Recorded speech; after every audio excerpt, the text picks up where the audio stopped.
Good morning and welcome to the January 6, 2026 Hempstead Town Board meeting. Madam Clerk, can you please call the roll? Supervisor Ferretti. Here. Councilman Dunn. Here. Deputy Supervisor Gooseby. Councilman Muscarella. Here. Councilwoman Ryder. Here. Councilman Schneider. Here. Thank you, Madam Clerk. Today we have not only a Town of Hempstead employee, but a corporal from the U.S. Marines. Who was deployed 4 times, has been to 15 different countries. He's from Belmore, and I'd like to ask him to please come up and lead us in the pledge. Corporal Drew Hansen. All right, Drew.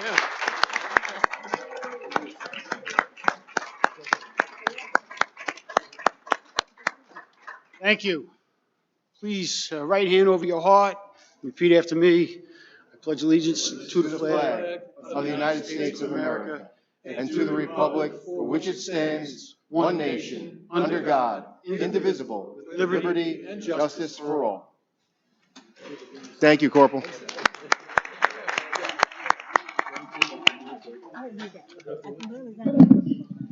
Madam Clerk, can you please call the administrative calendar? Yeah, on the administrative calendar, we have one item. Thank you. Is there any member of the board that wishes to speak on this item? Okay. One person did sign in on this. That would be Chris Jacobs. Good morning, everyone. Happy New Year to everybody. Good morning. Happy New Year. Yes, thank you. You too. Concerning item number 1, if I think the schedule is pretty good. The only thing I would amend to it is maybe if you perhaps you can add a evening meeting for September. September is the least, out of all the residents, it's the least traveled time of year. So I think that would have a good turnout. Perhaps the residents can be involved with the Town of Hempstead and be present here. Other than that, I do see most of the meetings are towards the springtime, and hopefully just adding that one more meeting, possibly to have more residents show up at that one would be good. Thank you so much. Thank you, sir. Have a great day. Would any other member of the public wish to speak on the administrative calendar? Okay, since there are no more speakers, may I have a motion on the item? I move that the board approve this item. Second the motion? Supervisor Ferretti. Aye. Councilman Dunn. Aye. Deputy Supervisor Gooseby. Aye. Councilman Muscarella. Aye. Councilwoman Ryder. Aye. Councilman Schneider. Aye. Hey, can I have a motion to adjourn? I move that we adjourn. Second. Supervisor Ferretti. Aye. Councilman Dunn. Aye. Deputy Supervisor Gooseby. Aye. Councilman Muscarella. Aye. Councilwoman Ryder. Aye. Councilman Schneider. Aye. Okay, thank you. Now that the meeting is adjourned, the town board will remain to listen to residents' comments. I have 3 people that have signed in. First up is Pearl Jacobs.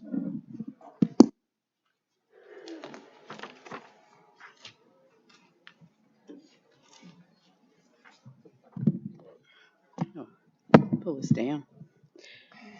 So, good morning and Happy New Year. Happy New Year. So, I'm reading something here. The Town of Hempstead reaches 100th mile of repaved roadway in 2025.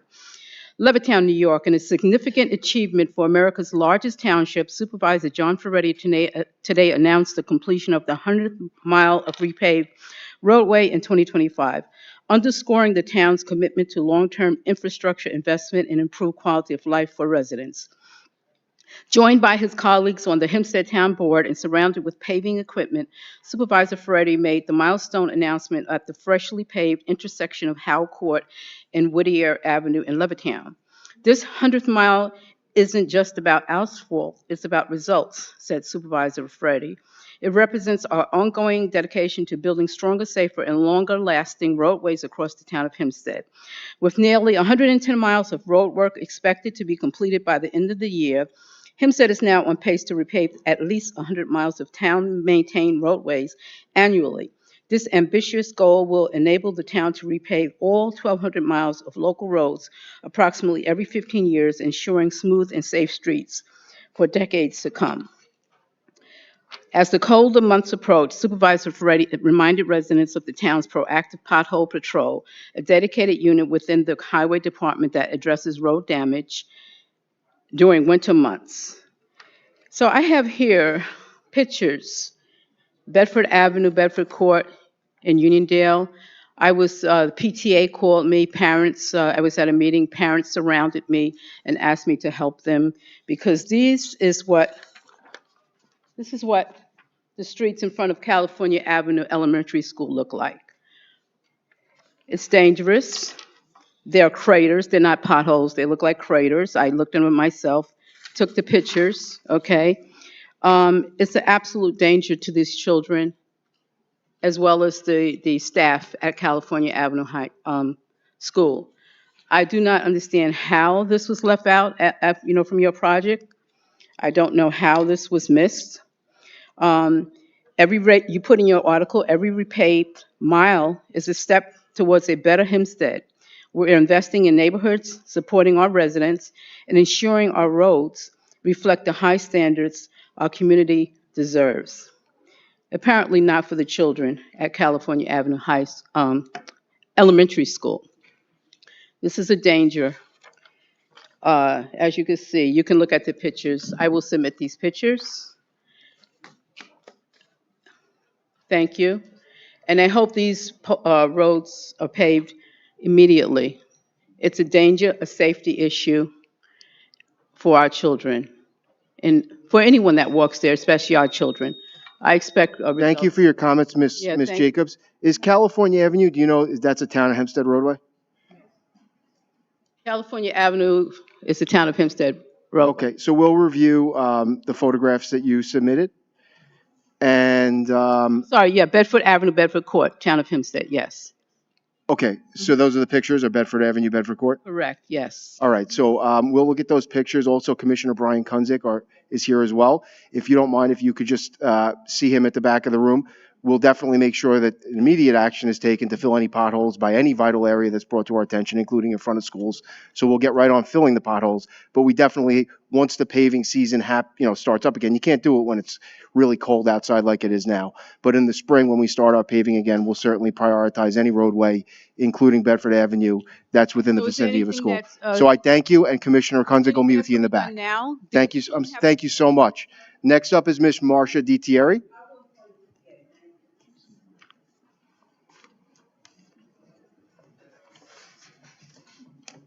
Good morning, Happy New Year, Marcia DiTieri. Good morning. Eric. Just wanted to talk about the animal shelter. My heart, and off the top of my head, I hope I'm wrong about this, but the volunteers normally would walk the dogs in the front of the shelter, making the shelter look like such a compassionate, loving place. There's nothing nicer than seeing a dog with a ball in his mouth, his tail wagging, and volunteers interacting with him. I think it's the closest thing to normalcy that these animals, so many abused, neglected, abandoned, have. So I hope you didn't take that away with the volunteers walking in front of the shelter. They make sure it's safe. People aren't allowed to touch the animal, but they ask about them, and it's a better way to get them adopted. And these are some of the issues with the deciphering of the New York State Companion Animal Act.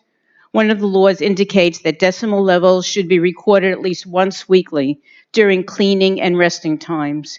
Cleaning is done prior to the shelter being open to the public, and resting times can be considered during the evening after closing.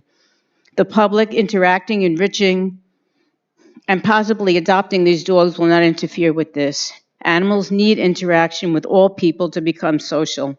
Currently under-socialized with no interaction except when being walked. The law is supposed to benefit the animals with more socialization and enrichment.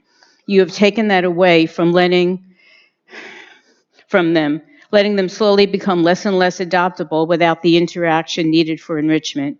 Dogs bark for attention, helping possibly adopters picking the right dog from the interaction, not from a photo of all the dogs. The need for improving the lives of these animals will not be achieved by locking people out and making it more difficult for adoption.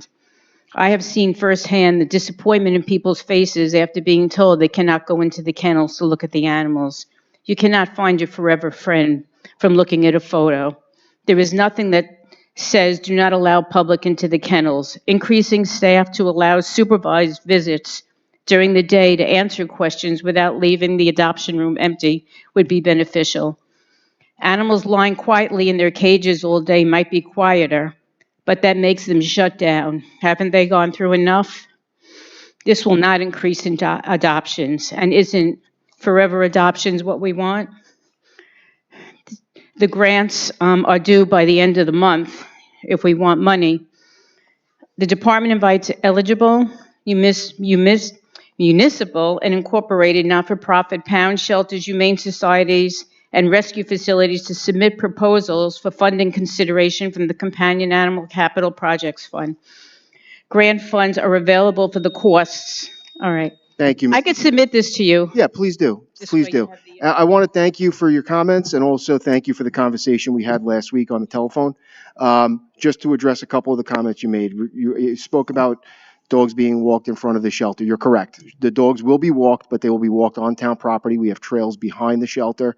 I just don't feel that it's in the best interests of the residents or the students, quite frankly, in the high school directly across the street to have volunteers walking dogs, many of whom have history of aggression, on Belto Avenue directly across from a high school. I don't think it's safe. I don't think it's wise.